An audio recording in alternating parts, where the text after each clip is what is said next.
If South Africa is the home, then Cape Town is most certainly its hearth.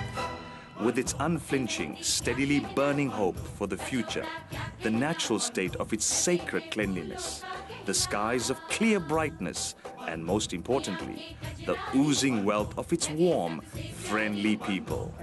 A Cape Diwali. Cape Town's made up of very different cultural, it has a cultural diversity, meaning people from all different walks of life. We have the blacks, the coloreds, the Malays, the Indians, the Muslims, but we all live together. If you go to the different areas, like, the colored areas, the Indian areas, like in the Indian areas, if there's a festival, even passing by on the roads, you would see them still celebrating. You pass by in a colored township, you will see them selling fish or snook on the roads. You walk by in any other townships, you still see the horse and carts running around.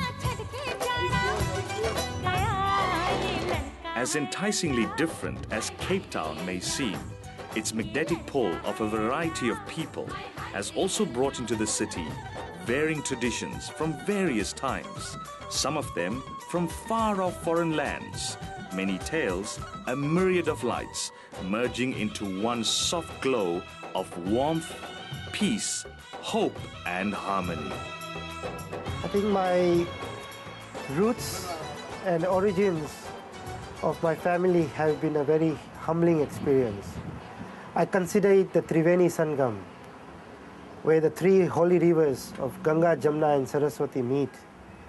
It is a tale of three cities, from Modwad to Mombasa to the mother city, Cape Town. Our Nandha family was born in a small town, a quaint little town called Modwad. From Modwad, my great-grandfathers and forefathers immigrated on a boat, arrived at the shores of another great continent of Africa. And this was another great city called Mombasa.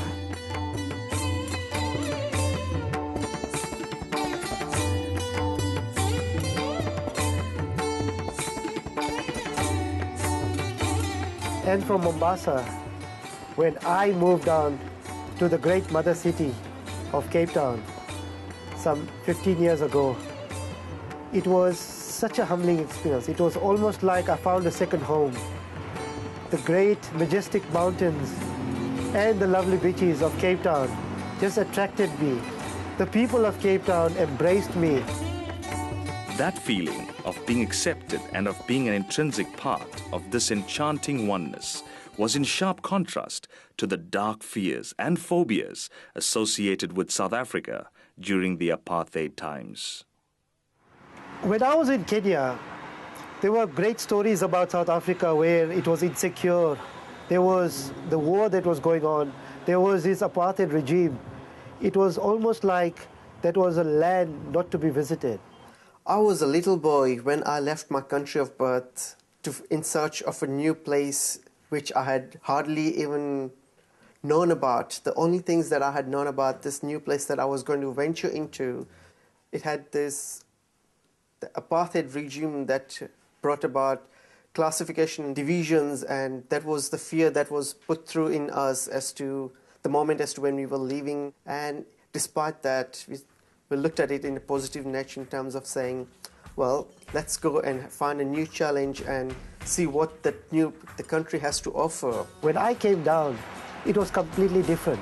And naturally, it was also because of the post-apartheid era after the '94 elections, where it was the new South Africa, the new colorful South Africa, which just embraced all visitors that came down to this part of the world. So naturally, I found from what I had heard and what it actually I experienced were two different things. From the moment that we landed over here, the country seemed to be such a vibey, such a multicultural place, be it from colored, be it from Muslims to Christians to Hindus to Jews. People lived in harmony basically, and we couldn't find any Personally speaking, I haven't really come across any sort of apartheid. Without the shroud of fearful inhibitions that affected the oppressed people of South Africa, Jawahir could see only beauty and opportunities. And as we came down, I found something very unique. We were vegetarians. And we could not find a pure vegetarian restaurant in this part of the world. So it was a unique opportunity for us and my family, where we opened up the first Indian vegetarian restaurant in Cape Town. Jawahir and his family joined the satsangs of the different Hindu temples, trying to find their niche in a new land. They came from a point of knowing the vernacular of the bhajans and so invited the intrigue of the local community. Culture. They brought an ethnicity to it, which lacked a bit in Cape Town. They brought tradition, which was very old style still. And them coming from Kenya, they still had very strong cultural ties and very strong cultural backgrounds. They were extremely passionate with the Hindu community, very fresh to the new modern world of malls and beaches and the cosmopolitan Cape Town.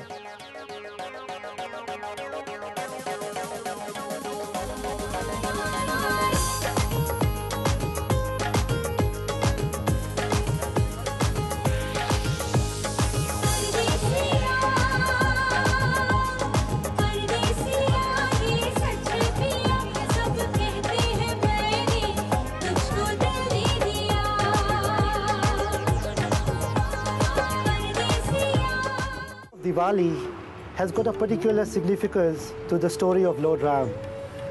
He lived in exile, and after the great jubilant victory, when he came back to Ayodhya, it was a time when people realized that hope was back. Similarly, we find the story of South Africa, where President Nelson Mandela was sent into jail for 27 years. He stayed in exile, just like Lord Ram. In this period of darkness, we found that even our own views when we were in Kenya, we didn't want to come to this country. We had stories that said, please do not go to that part of the world. But when South Africa got independence, when Nelson Mandela was released, when he came back to its people, and we find that there was jubilation. This is where the new South Africa is exactly celebrating, just like how the people of Ayodhya celebrated at the time. Historically, Indians first made their presence felt in South Africa during the time of indenture over 150 years ago. Because of the sanctions imposed on apartheid South Africa, this community grew in isolation, becoming more anglicized with subsequent waning of cultural practices.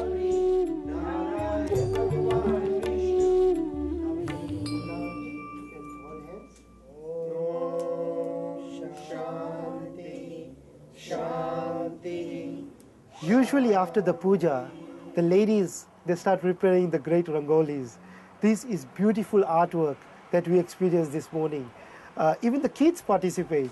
It is such fun and excitement because they find that by decorating your entrance, you're almost making it a welcoming atmosphere for all your families and friends who are going to come and pay you a visit.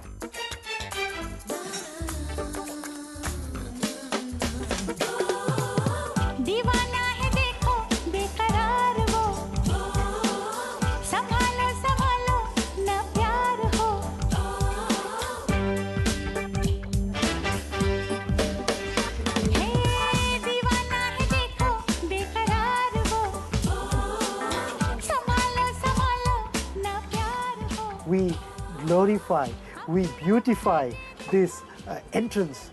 And when anybody who comes, that person is treated like God. Atithi Devo Bhava.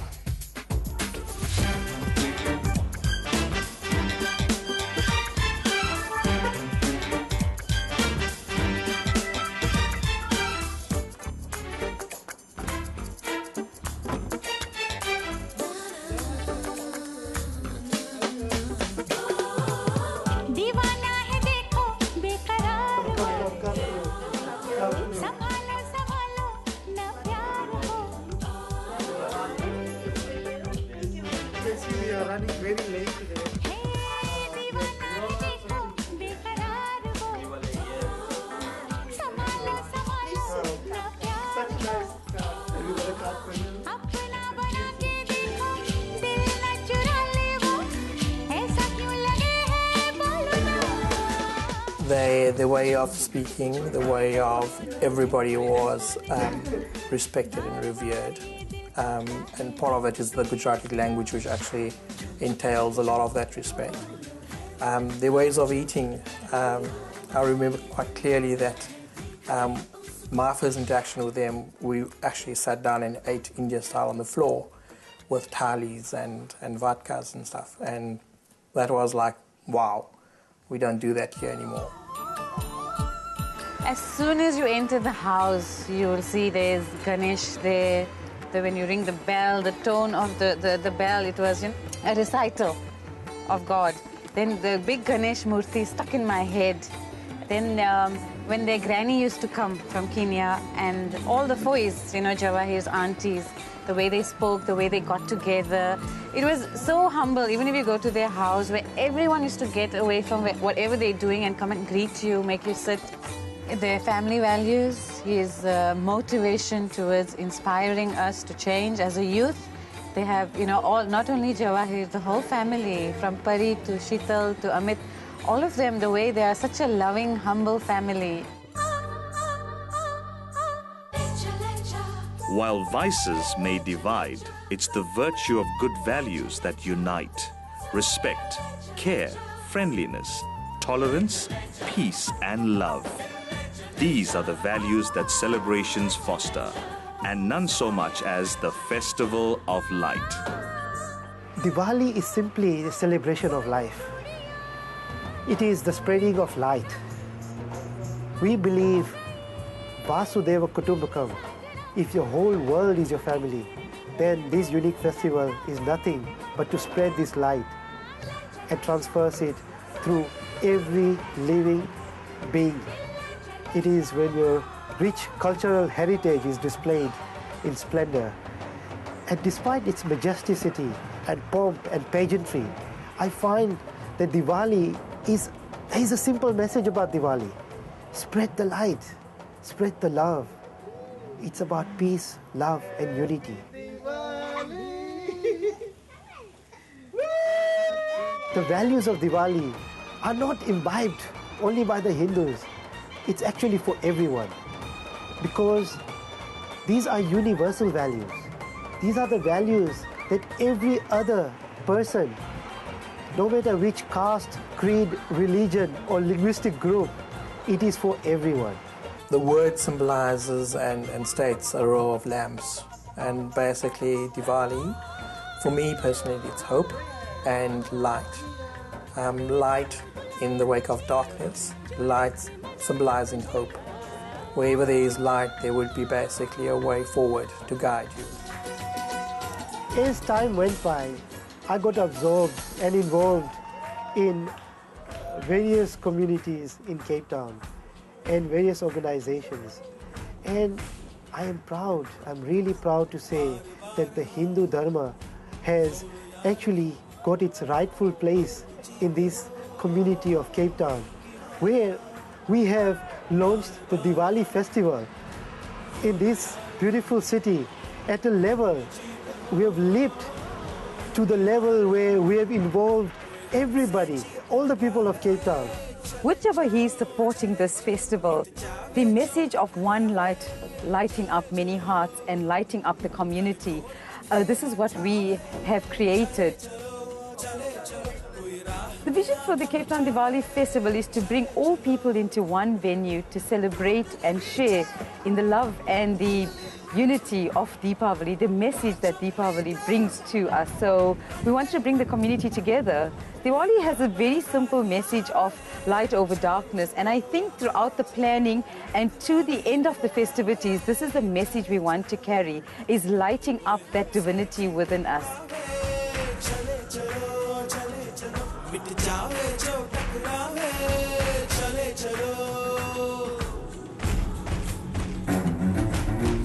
It is an event which is with the simple hope that we will all share a common platform. Even though we have different belief systems, even if we have different value systems, but there are commonalities that unite us through this festival.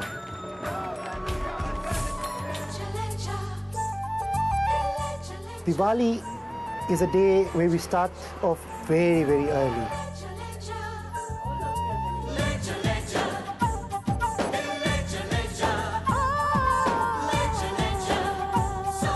We first perform our traditional rites of doing various ceremonies. We clean up the house. We offer prayers to God.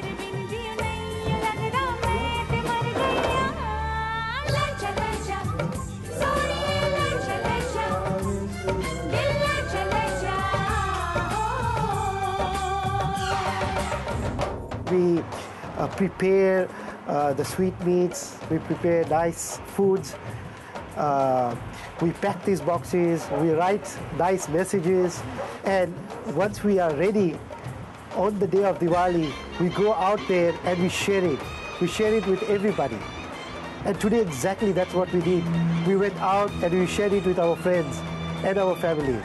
We went to all the houses where we have interacted with over these years being in Cape Town, and they have embraced us, and we have found a way of sharing each other's culture.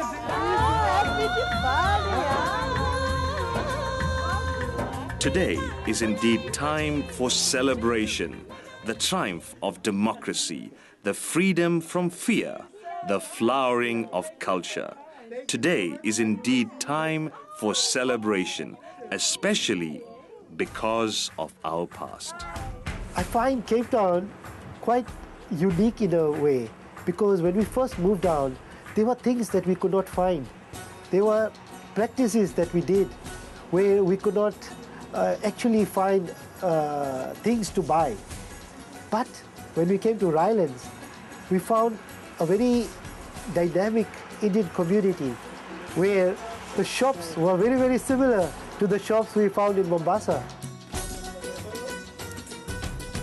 While preparing for Diwali, I went for a haircut. And in that haircut, it was just like the Mumbai barber, where you sit and he cuts your hair in the traditional way. He prepares, he gives you that head massage, he does shaving for you, and it is just almost like what we did back home in Mombasa, and even my forefathers back in Modwa.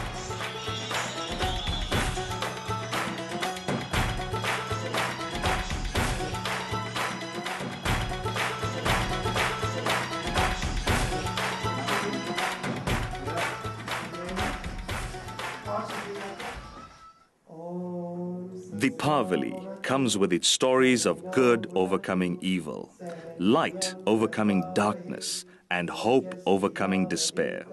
Its lesson is the ancient lesson of spirituality, to focus on the vastness of the divinity within, rather than the contracting gloom of the world's pockets outside. So Diwali has a greater significance in South Africa with our own walk to freedom, being through basically points of darkness, be it politically, economically, socially, from the 1950s, 1960s, or as far back as 1920s with the wars.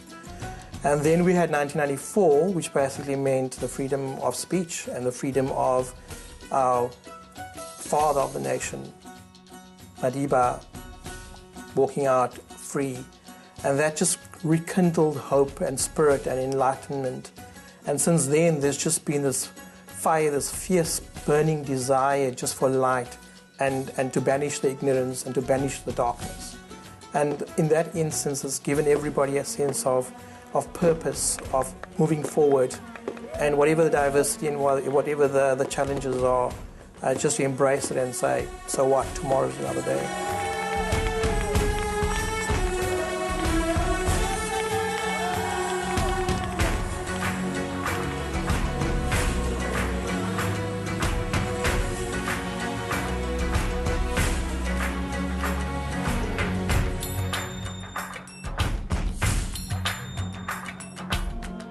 वही जो तेरा हाकिम है, जालिम है, की है जिसने तबाही, घर उसका पश्चिम है, यहाँ न बसने पाए, धरती हिला देंगे, सबको दिखा देंगे। For thousands of years now, Deepavali has been offering sparkles of brightness with its lessons and legends, its light and love.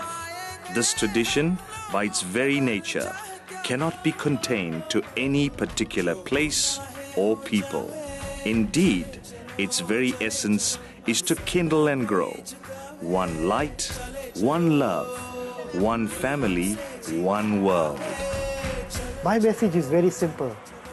And this is the message that I want to portray to everyone. Let us use this festival of Diwali to spread the message of loving, caring, embracing, and unifying everyone. Let's celebrate life. Let's illuminate life. Let's pass on this wonderful, wonderful message of celebration and touch the hearts of each and everyone. Happy Diwali.